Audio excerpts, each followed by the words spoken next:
अब आपको बताएं कि federal investigation agency anti corruption circle Peshawar ने जाली और गैर रजिस्टर्ड अद्वियात की फरोख्त में मुलव्वस मुल्जिम को गिरफ्तार करके भारी मकदार में जाली अद्वियात बरामद कर ली हैं। हम बात करेंगे डॉनिस के रिपोर्टर अब्दुल हकीम मोहम्मद से। अब्दुल हकीम, बताइएगा कि ये अद्वियात कहाँ मुंतकिल की जाना थी और कितने बड़े पैमाने पर लोग इस धंधे में मुलव्वस हैं?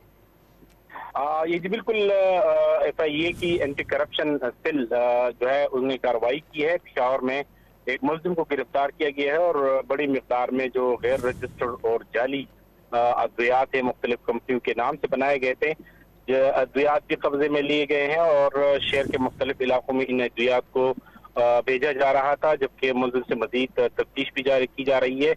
मुल्जिम के खिलाफ मुकदमा भी दर्ज कर लिया गया है, जबकि इसके अलावा एंटी करप्शन सेल ने जाली अद्वियात के खिलाफ 19 मुख्तलिफ छापे मारे गए गुज़िश्ता एक हफ्ते में और 18 अफराद गिरफ्तार कर लिए गए। FIA की एंटी करप्शन सेल ने जो जाली अद्वियात के खिलाफ कार्रवाई है वो तेज कर ली है।